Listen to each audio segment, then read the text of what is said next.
आइए चलते हैं शंभुक शंभुद्ध जी के चरणों में दो वंदना के शब्द तत्प्रसाद आगे। बेटा गुरविंदर। हाँ गुरुदेव।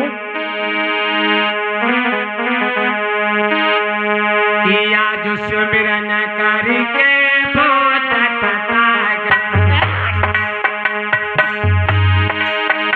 अरे पद कमल में असीस नवाए, सुमिरन करके भूत तथागत, पद कमल में असीस नवाए।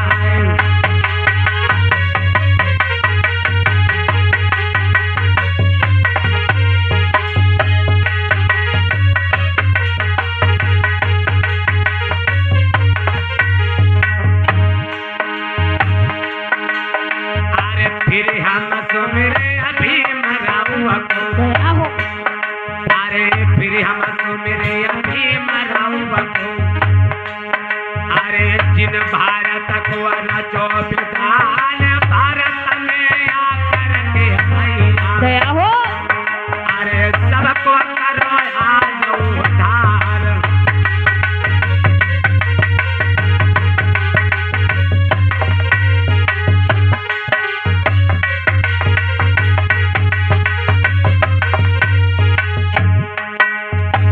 गुरविंदर। हाँ गुरुदेव।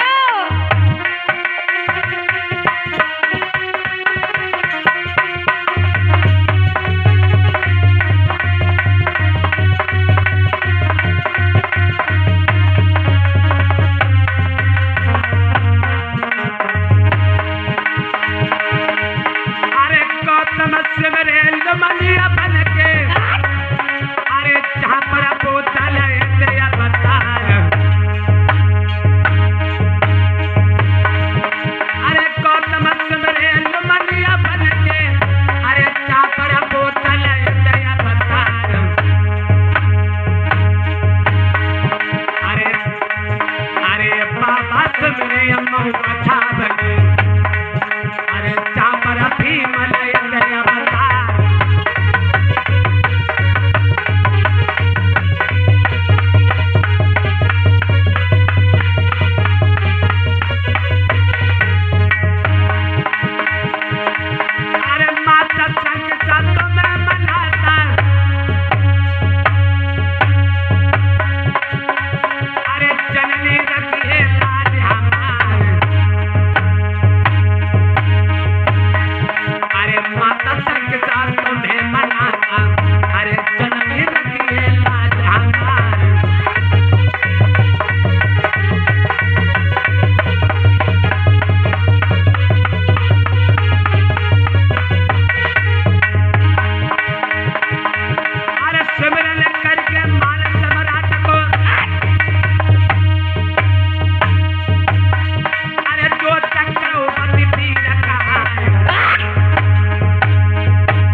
भैया राम कि जोतन के सरिया दया हो,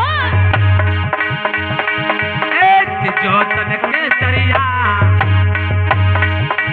एक दिन माटी में मिली गई है, जोतन के सरिया एक दिन माटी में मिली गई है।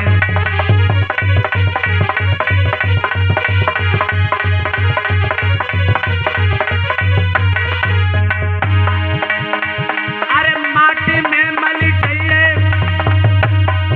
अरे माटी में मिली चाहिए, प्राता जो माटी में मिली चाहिए, चाहिए चाहिए चाहिए चाहिए चाहिए। एक जोतन के सरिया, एक जोतन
पल्ली में नैया गई है मेरी पार।